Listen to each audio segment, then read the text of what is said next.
Hello tout le monde, on se retrouve déjà pour une nouvelle petite vidéo. Et bien pour la suite de cette petit tour des achats de Noël, pour vous présenter ici 5 bouquins plus adultes que j'ai beaucoup aimés et que je souhaitais vous présenter si vous êtes à court d'idées pour offrir à vos proches. Alors, là encore, comme je vous l'ai dit pour le top jeunesse, c'est pas un top qui est fait dans l'ordre. Ça ne correspond pas forcément à mes meilleures lectures de l'année 2011. D'ailleurs, vous allez voir qu'il y a des bouquins que j'ai même pas lus en 2011, mais que je trouve qui sont des incontournables à offrir à Noël quand on n'a pas trop d'idées. Et qui plaisent toujours en plus de ça. Donc la première, c'est une saga de Chiclite. Alors ici, je vous montre les tomes 4 et 5 parce que les autres, c'est des poches. Et que je trouve que les formats chez Belfond sont plus jolis. Donc il s'agit de la saga de l'accro du shopping de Sophie Kinsella. C'est publié chez Belfond et c'est également disponible chez Pocket. Il y a 6 tomes jusqu'ici. C'est une saga qui est juste irrésistible à mourir de rire, où on retrouve en fait les tribulations de Becky Bloomwood, qui est une jeune acheteuse compulsive qui ne peut pas s'empêcher de craquer même si elle n'a pas forcément besoin de nouvelles chaussures, d'écharpes, de pulls ou quoi que ce soit. Elle achète, elle achète, elle achète. Et ben, elle accumule les dettes, évidemment. Voilà, donc on suit un petit peu ses aventures au fil des romans. Et c'est juste un plaisir, surtout qu'il faut quand même savoir que son métier, c'est d'être analyste financière dans un journal et donc de conseiller les gens pour éviter justement qu'ils se retrouvent dans la même situation qu'elle. Voilà, je vous recommande cette saga, c'est juste de la bombe. Alors ensuite, on reste un petit peu dans le volet girly.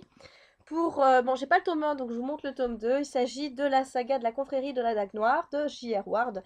Alors, c'est publié chez Milady. Alors, c'est une saga vampirique, mais avec de la romance, avec une mythologie vampire qui est super bien développée et avec des scènes très... voilà. J'ai pas besoin de vous en dire plus, je pense que vous avez compris. Ça, c'est une saga à offrir à une jeune célibataire, pourquoi pas, pour qu'elle puisse passer des soirées endiablées en compagnie de nos petits guerriers préférés. Voilà, et je tiens encore à préciser, parce que je vois de plus en plus d'ados qui achètent ces romans, que cette romance et ce genre de littérature est de la littérature adulte. Ça ne correspond pas du tout à de la littérature jeunesse. Alors reposez-le, mettez-le dans vos armoires si vous l'avez déjà bien acheté et vous le ressortirez quand vous aurez plus de 18 ans. Voilà, le message est passé. Pour les autres, craquez, tout simplement. Alors ensuite, je vous ai mis un auteur chouchou. Alors ici, bon ben en fait, c'est un auteur que j'adore. Alors je viens de me percevoir qu'en fait, j'ai même pas mis Bernard Werber dedans alors que c'est censé être mon auteur fétiche, mais voilà, il y a un autre auteur que j'aime énormément et dont je suis toutes les parutions, même si ça fait un petit moment que j'en ai plus lu. Je vous ai sorti ici deux de ces bouquins que j'ai lus et que j'ai adorés, mais je vais pas vous en faire de résumé parce que je les ai lus il y a très longtemps. Il s'agit de Douglas Kennedy, donc ici Les charmes discrets de la vie conjugale et Quitter le monde. Voilà, donc ce roman-ci, il est très triste, je vous le dis tout de suite. Et celui-ci, bien voilà, il met toujours en scène des personnages dans un contexte toujours assez difficile. Et je vous dis, une fois qu'on commence à rentrer dans les romans de Douglas Kennedy, qui dépeint également un paysage de l'Amérique qui est assez réaliste, une fois qu'on rentre là-dedans, on peut plus en sortir jusqu'à la fin. Donc ce sont des excellents romans qui font d'excellents cadeaux. Donc voilà, je recommande les livres de Douglas Kennedy. Ensuite, un livre que j'ai adoré. Il s'agit de Non-Stop de Frédéric Mars, c'est publié chez Black Moon, mais attention, c'est un roman thriller adulte, ce n'est pas de la jeunesse.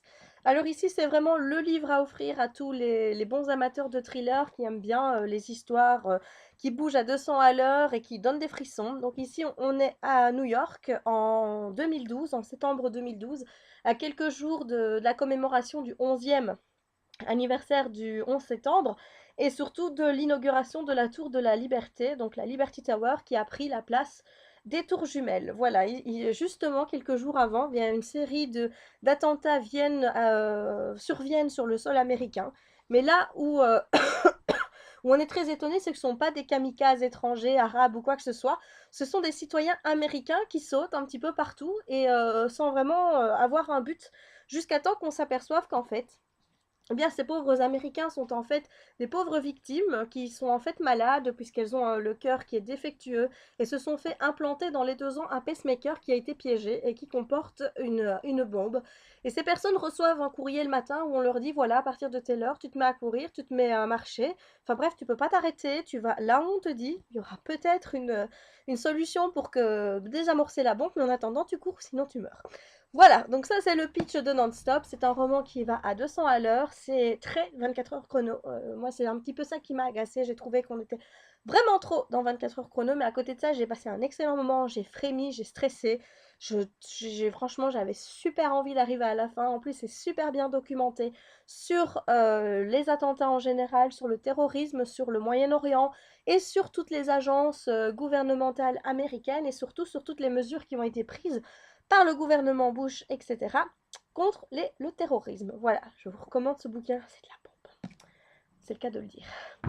Et le dernier, là j'ai gardé volontairement le dernier, le meilleur. Il s'agit d'un roman qui me trotte encore dans la tête. Je sais que le tome 2 sort au mois de janvier 2013. Je sais pas comment je vais faire pour attendre jusque là, parce que ce roman, il m'a fait vibrer. On rentre vraiment dans une ambiance qui est à la fois sombre, mais magique en même temps. C'est un roman que j'adore. Voilà, je vous en ai fait déjà une longue chronique. Il s'agit de Georgia Caldera avec Les larmes rouges, le tome 1 Réminiscence, publié aux éditions du Chat Noir. Ça, c'est un gros coup de cœur de l'année. C'est un bouquin qui m'a vraiment touchée. Franchement, je ne pensais pas parce que j'ai eu au début un petit souci avec l'écriture que je trouvais beaucoup trop descriptive à mon goût. Mais en fait, une fois que je suis rentrée dans l'histoire, que j'ai commencé à apprécier ce que je lisais, que tout vraiment se mettait en place parce que grâce aux descriptions, j'avais vraiment les visions des paysages, des images qui se faisaient dans ma tête. Et j'ai vu cette histoire comme un roman à la Tim Burton. Voilà. C'est juste parfait. C'est juste le roman qu'il faut lire, que je vous recommande. Si vous ne l'avez pas encore acheté, si vous voulez l'offrir ou si vous voulez vous le faire offrir, dites ce bouquin. Les larmes rouges de Georgia Caldera, c'est génial. Tout simplement, c'est un gros coup de cœur. C'est juste une histoire vampire, mais pas que. Il y a plein de choses dans ce roman et jusqu'à présent, toutes les notes sont unanimes. C'est un 10 sur 10. Toutes les chroniques sont positives. J'ai pas encore vu de notes négatives pour ce bouquin, c'est pour dire à quel point il fait l'unanimité. Donc je vous le recommande, sérieusement, s'il fallait en choisir qu'un dans ce que je viens vous présenter, c'est celui-ci. Voilà, donc j'espère que cette seconde vidéo vous aura plu. On se retrouvera bientôt parce que j'ai encore des petites chroniques à vous faire, notamment Le Vampire Amoureux 2. Et chaque soir à 11 h de Malika Ferjouk que je viens de terminer et dont je viens d'avoir la chronique sur le blog. Donc on se donne bientôt rendez-vous. Je reviens bien sûr lundi pour un C'est lundi que lisez-vous. Et je vous garde bien sûr des petites surprises la semaine prochaine avec des IMM spéciaux pour mon anniversaire et pour Noël. Voilà, d'ici là je vous fais des gros bisous et je vous souhaite de bien choisir vos cadeaux de Noël et à très vite. Ciao!